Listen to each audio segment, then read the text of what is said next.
एक हरे भरे गांव में सूरज की सुनहरी किरणें एक मेहनती बैल की पीठ पर पड़ रही थी। उसका नाम बजू था। बजू हल के साथ खेत में गहरी उपजाऊ मिट्टी को तैयार कर रहा था। हर कदम के साथ वो जानता था कि वो आने वाले जीवन के लिए रास्ता बना रहा है। मिट्टी तैयार होने के बाद छोटे बीज बो दिए गए। फिर प्रकृति ने अपना जादू दिखाया। आसमान से जीवनदायिनी बूंदें बरसने लगी। बारिश की फुहार में मिट्टी में दबे बीजों ने अंकुरित होना शुरू कर दिया। छोटे छोटे हरे भरे पौधे सिर उठाकर धरती से बाहर निकले। हर पत्ती पर जीवन की एक बूंद टिकी हुई थी। कुछ समय बाद खेत में काम शुरू हुआ। कई मेहनती किसान, पुरुष और महिलाएं अपनी जमीन की देखभाल कर रहे थे।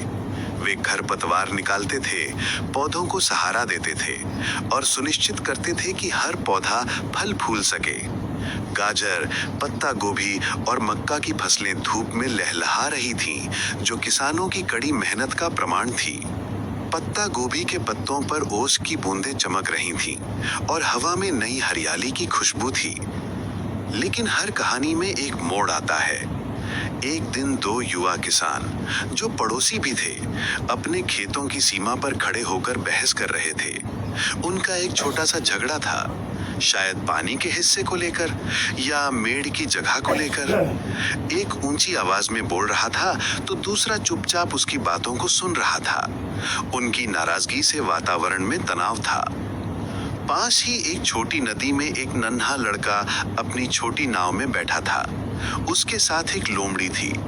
लड़का प्यार से लोमड़ी के मुंह पर हाथ फेर रहा था।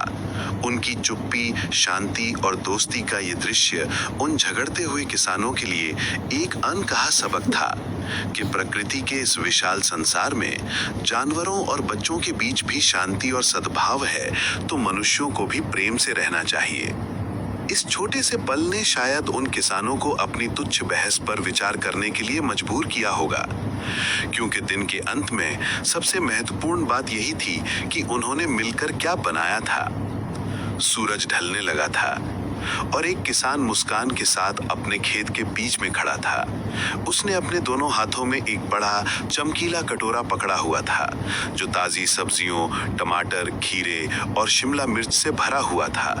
उसकी आंखें संतुष्टि से चमक रही थीं। ये कटोरा केवल सब्जियों से भरा नहीं था, ये बैल की मेहनत, बारिश की कृपा, किसानों के पसीने और शांतिपूर्ण सहयोग का फल था। ये धरती का सच्चा उपहार था।